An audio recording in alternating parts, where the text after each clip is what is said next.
What's up, everybody? Welcome to another episode of Titletown Talk. I'm your host, Ian Ewing. I'm coming at you from Verona, Wisconsin on Saturday morning, the 29th, which is hard to believe.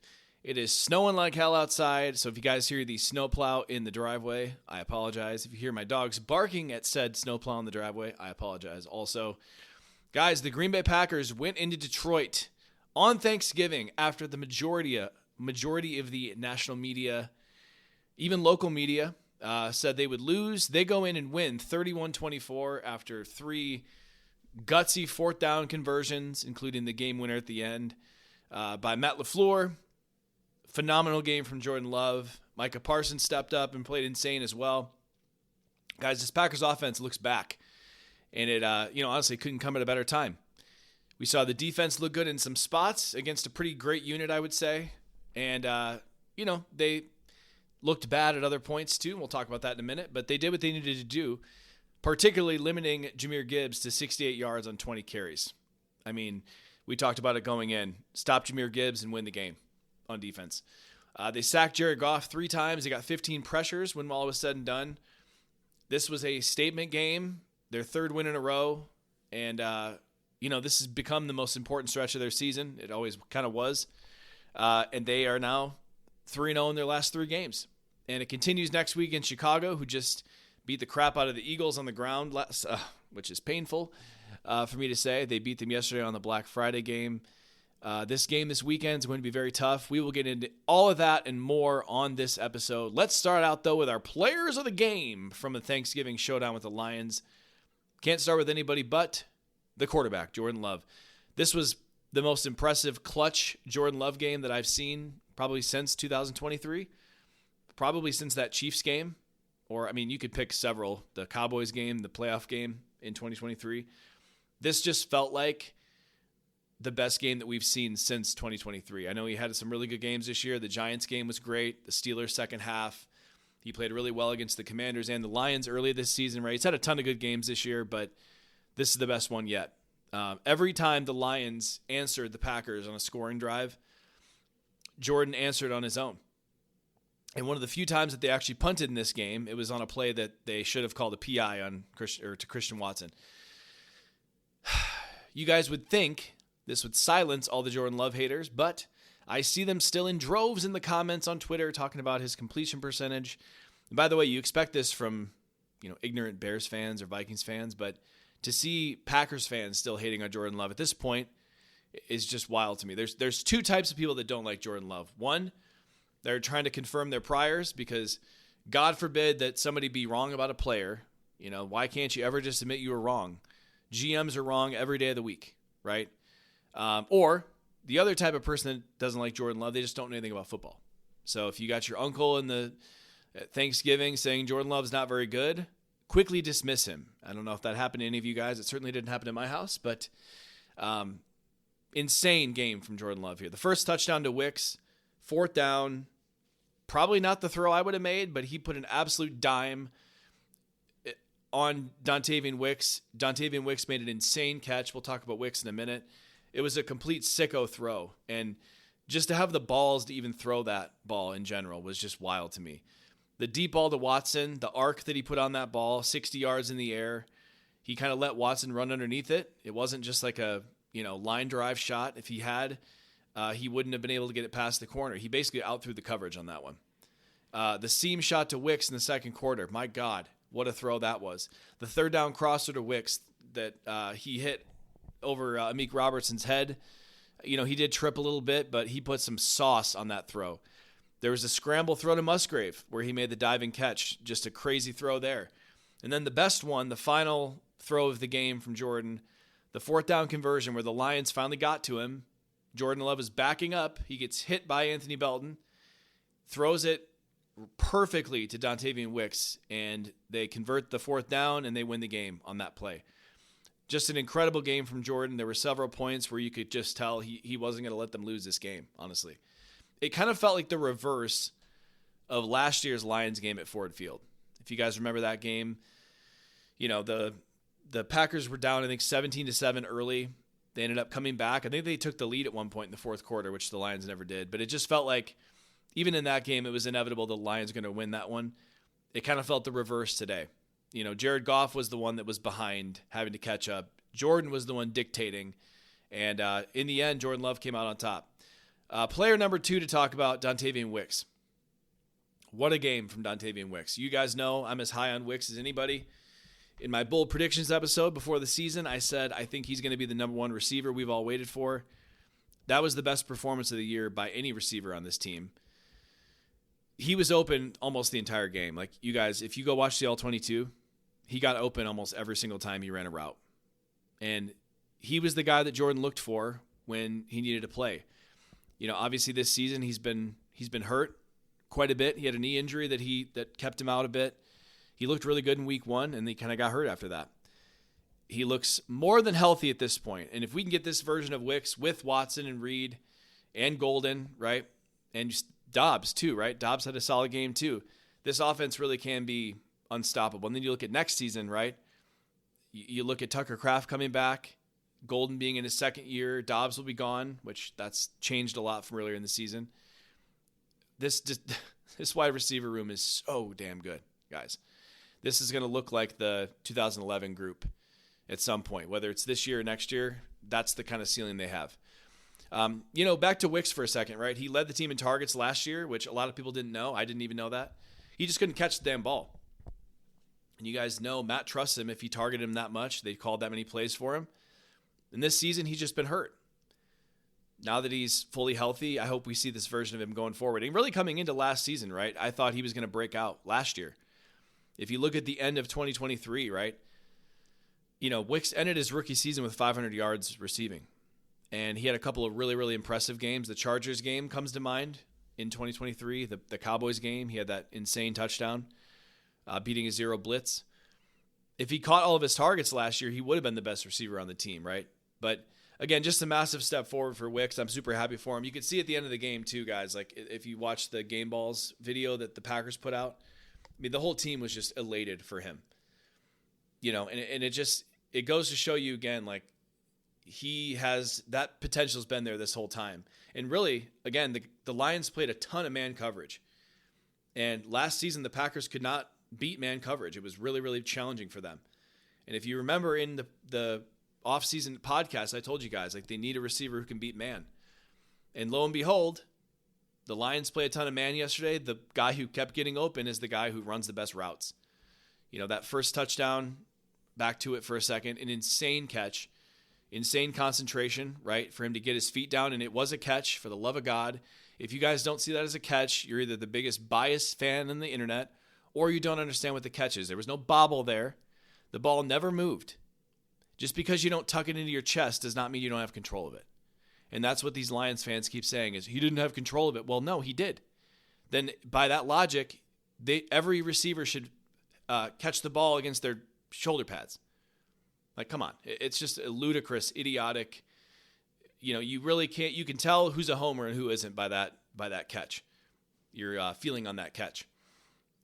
Ridiculous, right? He ran an insane route on the little out route. Matt LaFleur dialed up a great play. That was, I believe, a third down conversion on the red zone in the third quarter. I mean, really, guys, Wicks was just incredible. And even without Tucker Kraft, right, the peak of this offense's power, I think it's still ahead of us, right? And even next season, I talked about it. I'm just really excited what we're going to see from Wicks and what this team does going forward. Christian Watson's my number 3 player, right? I feel like he's been on this list every single time, and we'll get into some stats here quick since he's been back from the injury. The deep ball, I would say, was kind of a crap route. I mean, I don't think he was really who Jordan was supposed to go to on that one. It almost looked like he was running a clearing route there. But it was an out and up, and Jordan threw just that insane deep ball. And props to Watson for running underneath it. It was a double move, right? He ran underneath it. Again, I think it was a better throw than it was a route. But for Watson to be able to catch up to that ball, Jordan threw it a mile in the air, 60 yards in the air. And for Watson to catch it, it was a really, really good play. There was a really nice curl route that he ran on the first drive where he essentially just boxed out the cornerback. Jordan threw that with really good anticipation, right? He threw it before he was out of his break.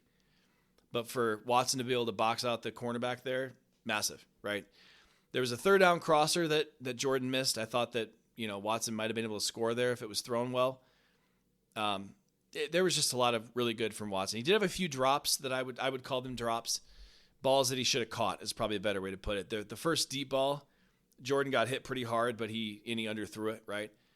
But if Christian came back to that and, was able to hold on, I really think that could have been caught. I think Christian would tell you he should have caught that.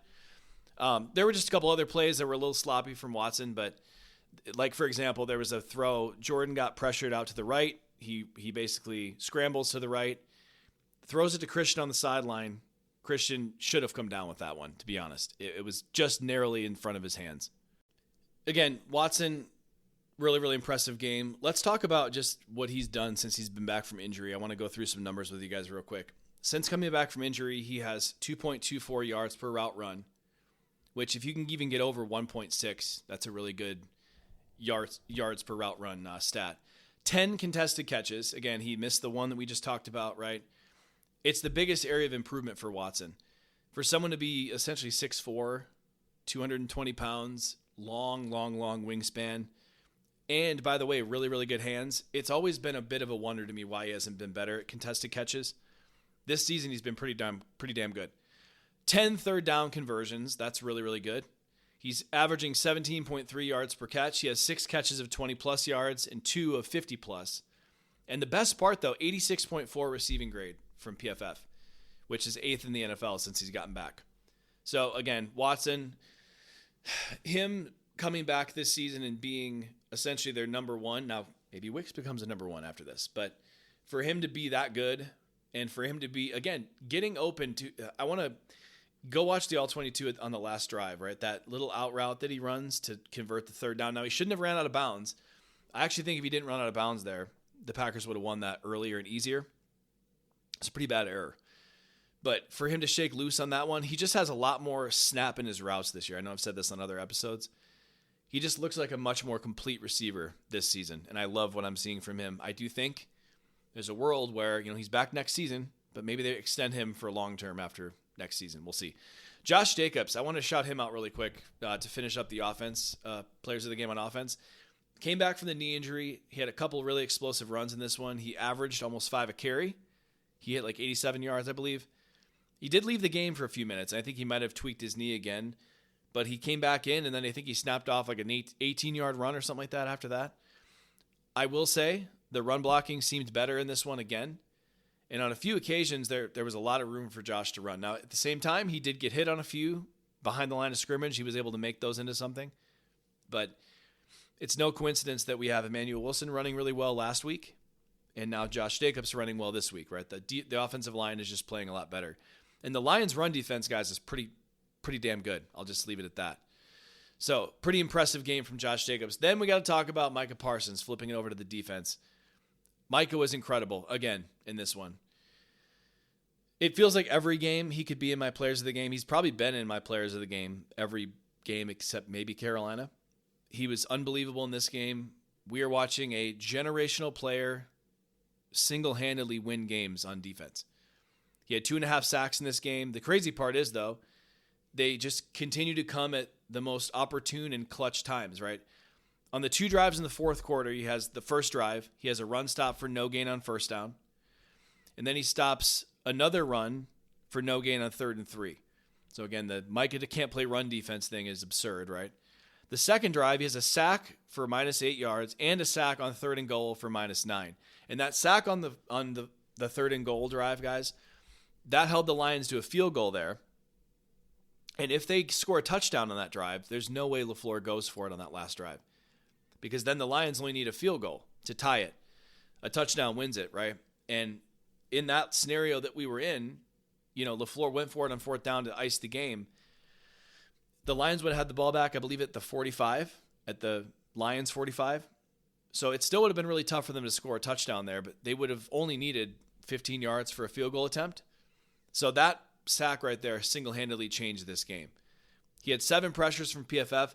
Next Gen Stats had him at 10. I don't know why it was different. Usually it's PFF always has more pressures than Next Gen. I mean, again, it doesn't really matter at the end of the game. He wrecked it, right? He wrecked the game. He got pressures from both sides on both tackles.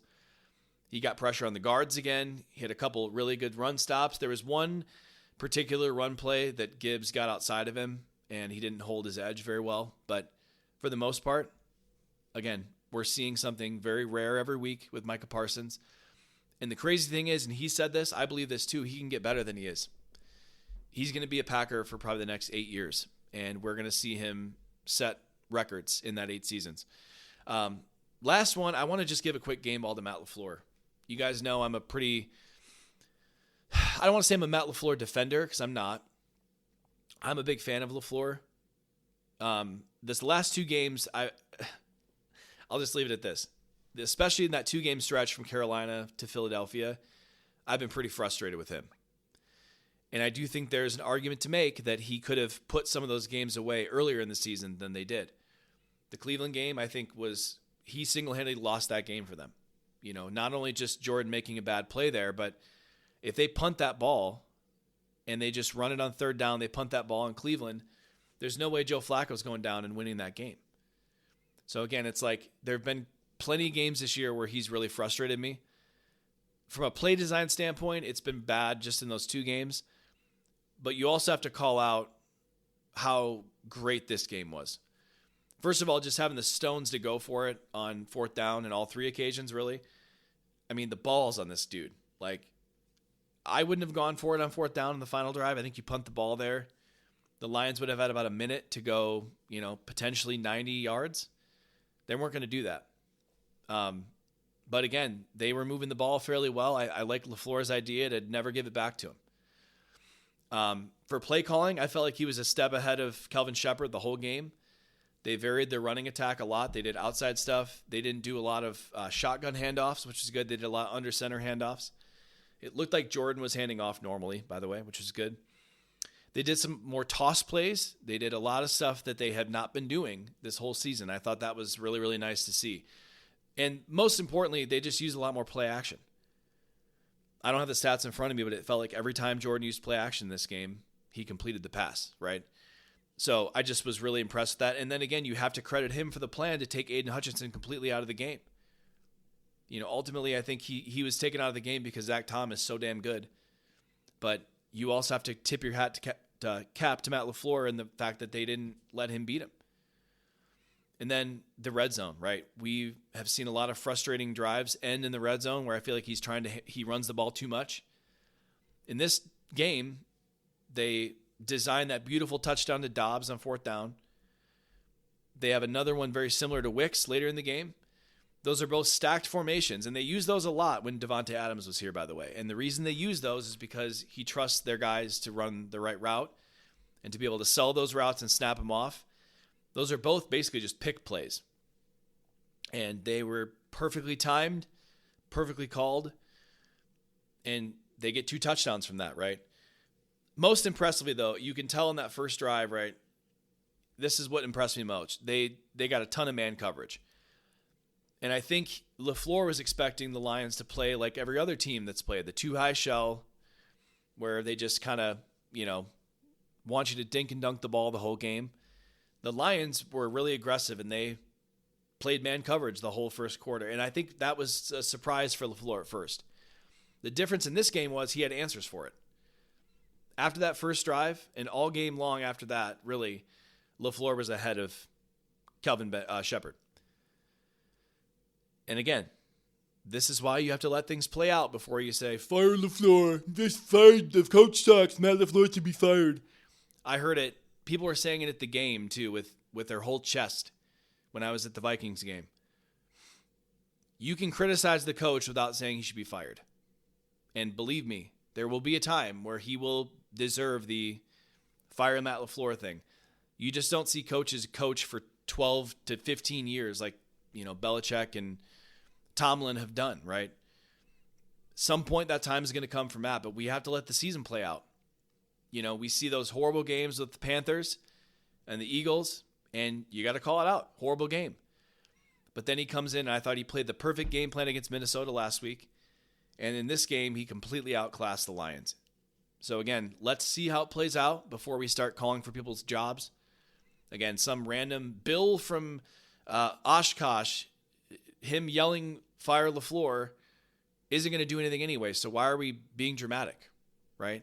So anyway, I don't want to stay on that tangent. I thought Matt LaFleur was fantastic in this game. I want to leave it at that. Let's talk about the offense overall. We'll start with the top 5 from PFF.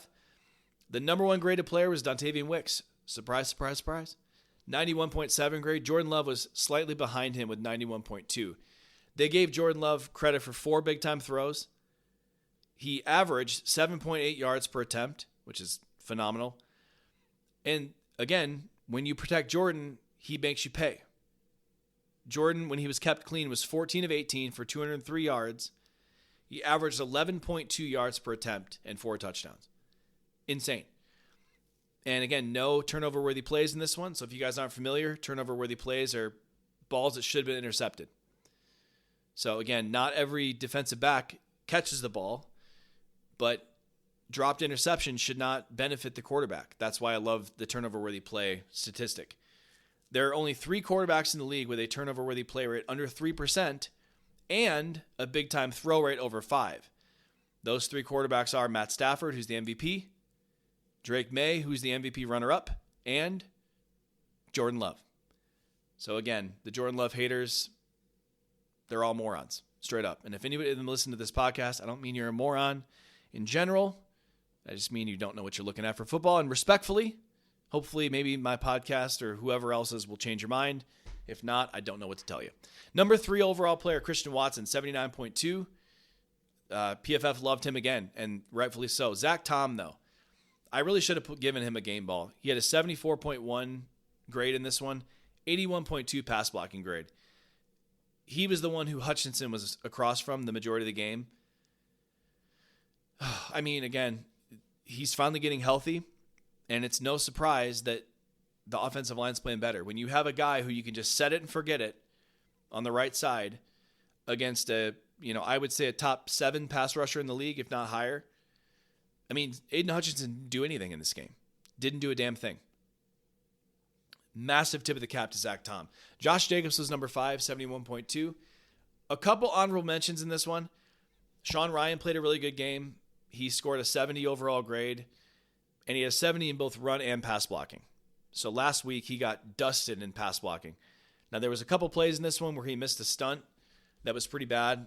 Anthony Belton picked up his, and Sean Ryan needs to feel that stunt, and that was the play that Jordan scrambled to the right and missed Watson.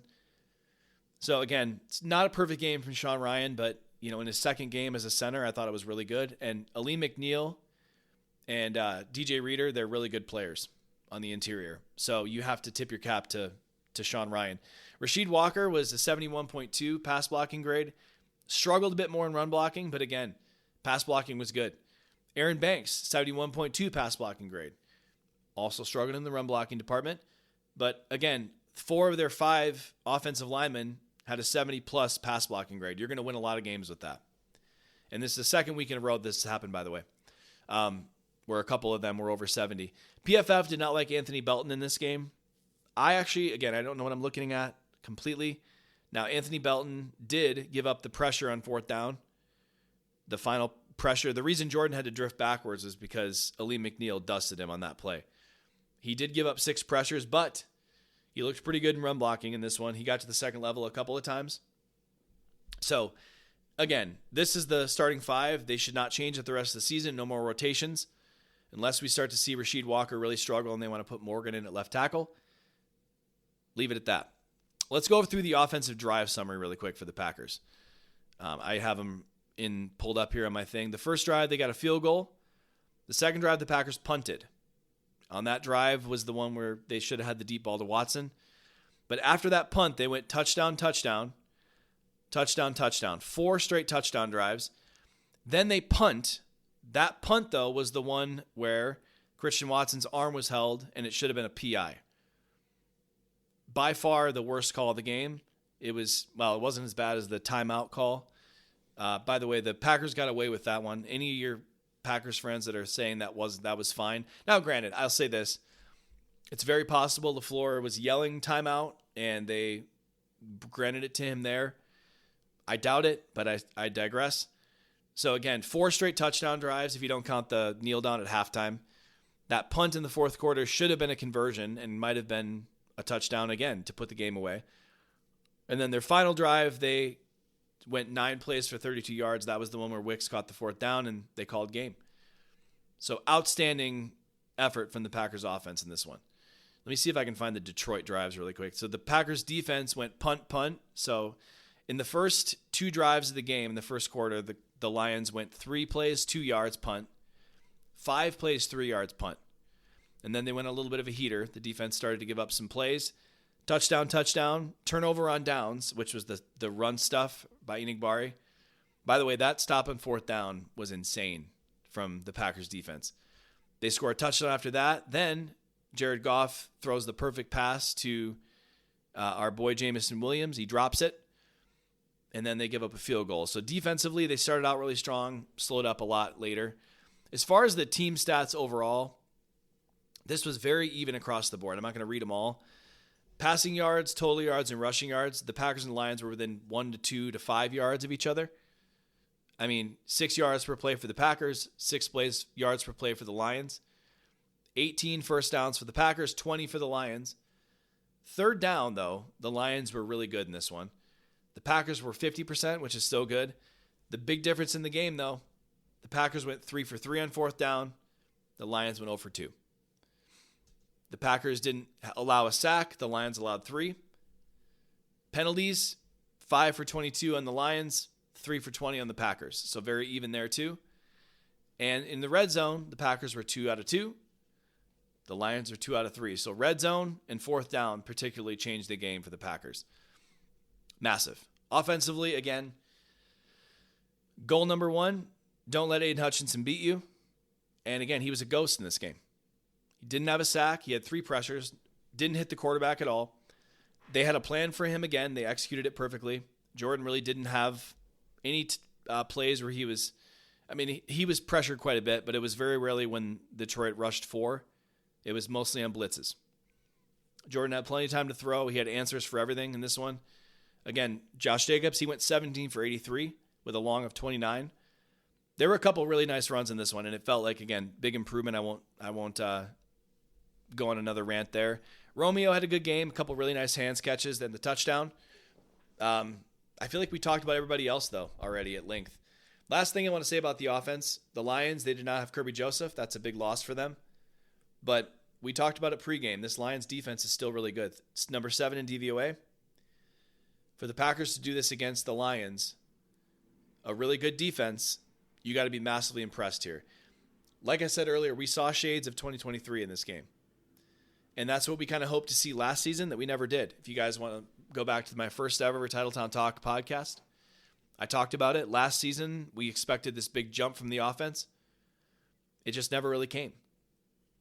This game felt like what we waited for really since that Dallas game in the playoffs last in 2023. So hopefully we can start seeing this going forward. We'll talk about the defense in a second, but if this offense plays this way, their defense doesn't have to be this top 10 unit, really. They can win any game they're in anytime that they go out to play when you can do this on offense. So, again, massively impressed. Let's flip it over to the defense really quick. Top 5 from PFF on defense. Isaiah McDuffie, again, number 1. 87 grade from him. That's 2 weeks in a row that McDuffie was the top-rated defender. PFF has never liked Quay Walker. These 2 grades from McDuffie, playing full-time, are higher than we've ever seen from Quay. Now, again, PFF's not everything. I have plenty of beef with it. We need to have some sort of benchmark to go off of on this podcast. That's why I use it. There has to be a conversation about bringing Quay Walker back or not. You got Isaiah McDuffie under contract next season. Do you pay Quay Walker $15 million, which is what it's going to cost? I wouldn't. The Packers probably will. But again, seeing what we saw from McDuffie, you got to wonder, do they just offer him less money? I don't know. Great game for McDuffie, though. You saw it all over the tape. He was good in coverage. He was good against the run. He tackled well. Another good game. 2 out of 2 for Isaiah McDuffie. And he was playing well, by the way, before Quay went out. He's actually the highest graded player on the Packers defense this year, outside of Micah. Speaking of Micah Parsons, he was number 2, 82.9, 90 pass rushing grade. He had a 25% win rate. Phenomenal. Again, 10 pressures from Next Gen, 7 from PFF. Edge Cooper, big bounce back in this one, 73.6. He had a 78.3 run defense grade. So he made some pretty impressive plays in this game. It's not an over-exaggeration to say that you got to give Edgerrin Cooper credit for what we saw in stopping Gibbs in this game. You literally can't run outside on these guys. You can't. And that's why, again, having speed at linebacker is so important. That's the argument to keep Quay Walker, by the way, because of his speed. Javon Bullard, he was number 4 with 71.2. He had a 75 coverage grade. Guys, Javon Bullard's really good. So in the last, I think it's 8 games. I don't have it in front of me. He's had 10 targets in 114 coverage snaps. He's allowed 6 receptions for only 40 yards. He's got 2 PBUs in that time period. He's only allowed a 56% passer rating. His lowest grade since week 6 is a 64. And in 4 of those games, he's graded over 70. He has a 70 coverage grade on the season. Javon Bullard is your slot guy, and he's fantastic. He was a second-round pick last year. He's starting to live up to it, guys. A lot of people have been saying like he's been playing well. Believe them. Believe me, he's playing very well. Number 5 was Tyron Hopper. He didn't play a ton of snaps. I think he played 20. He had a 70.9 grade. Again, another reason maybe to look at not re-signing Quay Walker. 74 tackling grade, 68 run defense grade. I thought he was in a lot of plays. He did tackle well. He just looks fast, ultimately. And is he as fast as Quay Walker? No. And sorry if you guys hear the plow outside. In terms of the positives from the defense, there were some, right? They held the Lions to 352, and 24 of those, I want to make sure this is mentioned, were Jared Goff's run, which I thought was insanely weird. He had a 24-yard run in this one. Really, outside of that, that would have been about a 330-yard performance. That's pretty good against this offense. This is one of the best scoring offenses in the NFL. More specifically, though, to hold Jahmyr Gibbs to 20 carries for 68 yards, 3.2 yards per carry, that's insane to me, honestly. Seeing Jahmyr Gibbs tear up everybody else, in the 2 games against the Packers, he's had 29 carries for 87 yards. That's insane. Look what he did last week against the Giants. Look what he did earlier this season against the Eagles. The dude is absolutely dynamite. He's the best running back in the NFL. And the Packers have had answers for him in every game that they played him.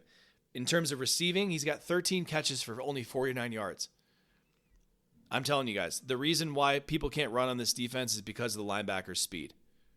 Those outside runs where Gibbs just gets the corner on everybody, he can't really do that against the Packers, guys. He can't get the edge when Edge Cooper, Evan Williams, Quay Walker, Javon Bullard are in the middle of that defense, right? So I have to stress again the importance of speed on defense. And that's why a lot of times when you guys watch the Packers play the Lions, David Montgomery plays better than Jahmyr Gibbs, and you saw that in this one. Montgomery had a couple really good runs in this one. So again, I just thought the Packers did a really nice job of both getting pressure on Jared Goff, particularly early in the game.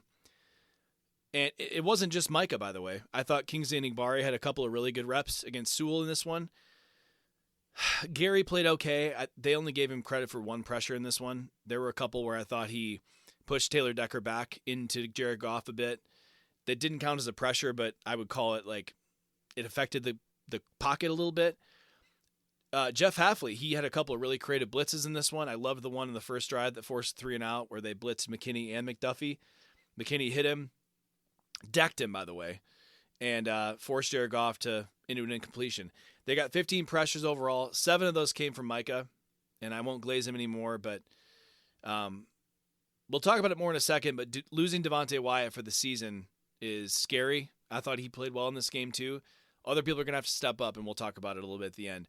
Early on, like I said, Hafley did a good job getting pressure on Goff, cleaning up what they did in coverage a little bit. But as the game went on, Jared Goff got really hot. At one point, he completed, I think, 15 straight passes. These were killing. They were killing the Packers on these deeper crossing routes, right? They were basically just running Isaac Tesla and Jameson Williams just like all the way across the field.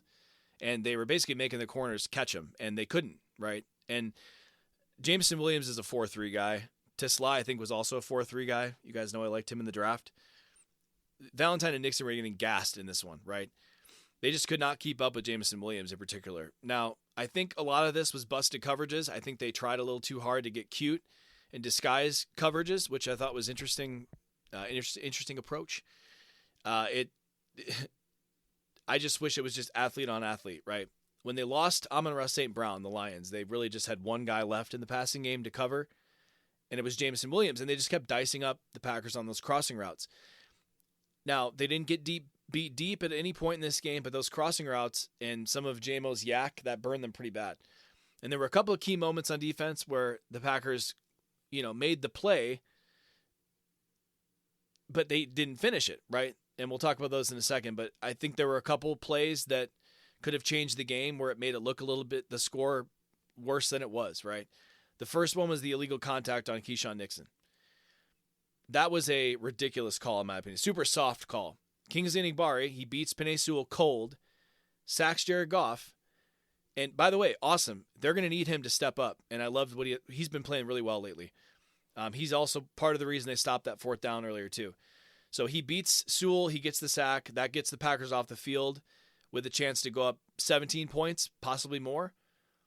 But the tight end on the play, he's running a clearing route on the outside. So again, a tight end on the outside on Nixon. He basically just runs into him, and they call Keyshawn for illegal contact. I just thought that was a ridiculous call. They throw a penalty basically on a tight end who's not even part of the play. The biggest miss, though, and this was, again, they did a good job of figuring it out, but they didn't finish the play. Carrington Valentine. He sees Jared Goff throw a screen behind the line of scrimmage to Williams. Valentine reads it perfectly. He runs up and completely whiffs on the tackle. Doesn't wrap up, essentially.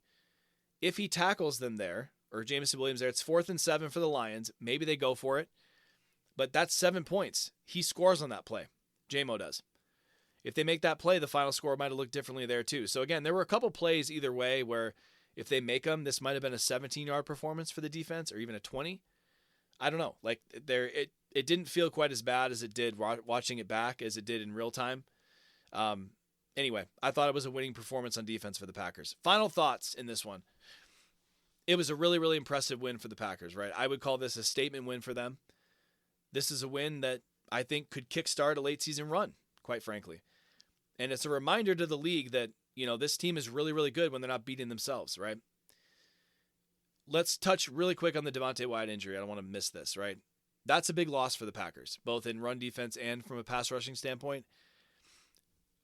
I'll start by saying I think they're going to be okay.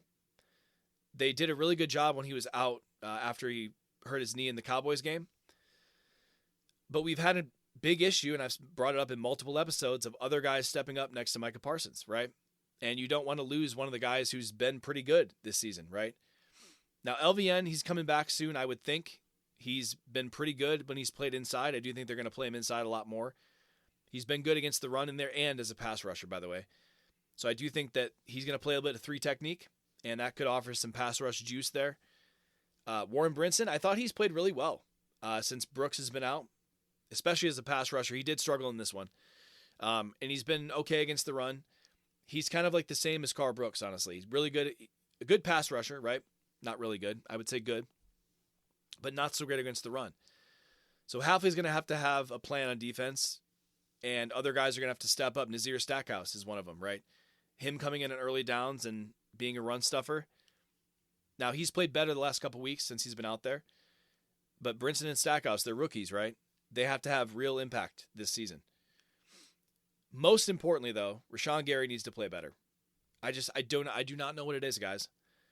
He was so dominant early in his career, right? Go back to 2021. I'm telling you guys, 2021 was insane. He had 83 pressures.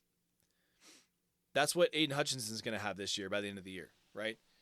And after he came back from the knee injury early in 2023, he was unstoppable.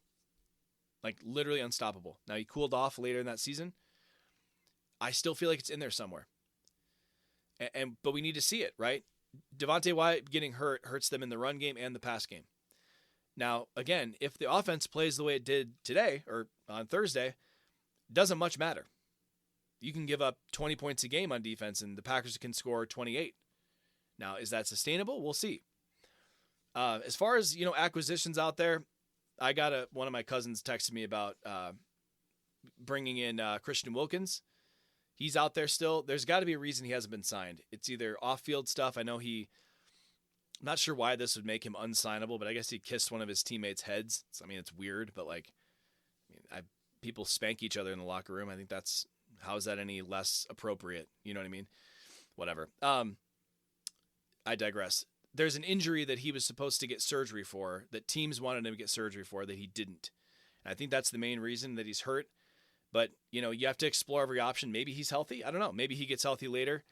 They got to bring in somebody. I like Raekwon Davis. He's out there. Maurice Hurst is another one. Montravius Adams, the former Packer. He actually did pretty well when he was in Pittsburgh. I think it was Pittsburgh. He's another option out there. I think they need to bring a veteran in, though. This can't be like we're going to steal another rookie from a practice squad or bring up James Esther from their own practice squad, right? They have to bring in somebody else. I don't think they can get away with the guys they have now alone, right? Now, as far as Devonte Wyatt being out, does it kill the Packers' Super Bowl chances? No. But it makes it a lot harder. It's a big loss, right? Speaking of chances, let's talk about percentages now. Packers now have a 94% chance to make the playoffs and a 75% chance of winning the division. And most importantly, they control their own destiny, right? Even with the Packers or the Bears winning yesterday, the Packers still have all the power. If they go and win the rest of their games, they're in the playoffs, right? If they win out, they have a pretty good chance. I think it's 43% chance of being the 1 seed.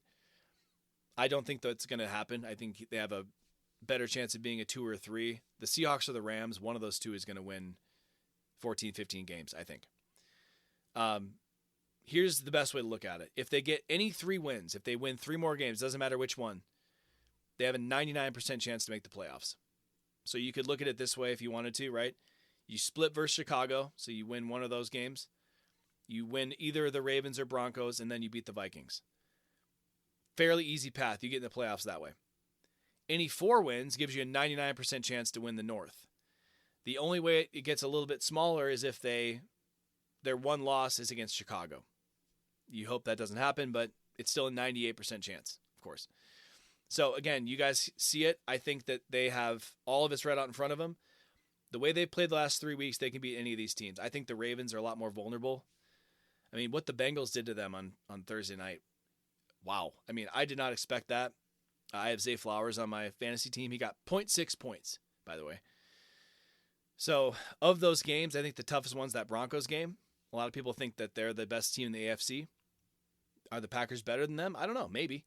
If they play the way they did on offense yesterday, I think they could, right? So we'll see. Next week, Bears, baby. Packers play the Bears at home this Sunday. Then they go to Denver, and then they go to Chicago. So they play Chicago 2 of the next 3 games, which is kind of funny. I've been pretty low on the Bears, right? They were, at the time of before the game yesterday, they were the worst 8-3 team in the history of DVOA. So in other words, like, they're not near as good as their record would indicate. The Vikings, guys, and I'm not sure where it ends up after yesterday's game, the Vikings have a better DVOA than they do. So again, they have not beaten anyone good, but on top of that, they have won games against bad teams barely, right? Some of them have been less than a touchdown. They've had a lot of last-minute victories, which are really fluky. A lot of those one-score games have gone in their favor. And if you think about it, the Packers, all their games are one-score games that they've lost. So again, bad luck, right? The Jordan Love interception, the blocked field goal in the Browns game, the Panthers game, getting into the red zone 5 times and only converting once. These are breaks that are going in Chicago's favor that are not going in the Packers' favor, right? But they impressed me yesterday. They came out, they ran for 300 yards against the defending champs. They have a really good run game. Their run game is number 1 in the NFL right now. And it's gotten a lot better over the past few months. That's why they're winning these games, guys. And I do think the Eagles, they're in a bit of a slump right now. They lost to Dallas last week. That was some of the worst tackling I've ever seen on a Fangio defense yesterday. They just didn't look ready to play, quite frankly. And offensively, they had another one of those stinker games. A lot of people are calling for their offensive coordinator's head. He might be fired right now as I'm recording this, for all I know. They couldn't get Saquon going. They couldn't execute in the pass game. They had two turnovers, I think. Jalen Hurts fumbled on the sneak. Kevin Byron had an insane interception that I thought was massively impressive. Next week, we find out if they're real or not, right? Packers have won 3 straight games. The Bears have won 5 straight. They're 9-1 their last 10 games, though. So after starting out 1-2, they're 9-1. So, again, you have to be pretty impressed. Or 8-1, sorry. They're on a heater, right? The Packers are currently favored next week by 5.5 in some places, 6.5 in others. So Vegas clearly sees the Packers as the better team next week. I think they are. But now they got to go show it. If the Bears come out on top next week, especially if it's convincing, that's going to start in a really interesting conversation. Now, next week, excuse me, on the injury front, I think Jaden Reed will be back next week. Matthew Golden should be back. He almost played in this one. LVN should be back too, and then also Carl Brooks and Quay Walker. So offensively, they're really healthy. I think on defense, they're in a good shape as well. Obviously, they're still missing Tucker Kraft, but he ain't coming back, guys. So, again, we'll wrap there. I should have a preview episode for Chicago up midweek. It's Cyber Week for work, so it's crazy busy, but I'm going to try to get an episode out by Wednesday.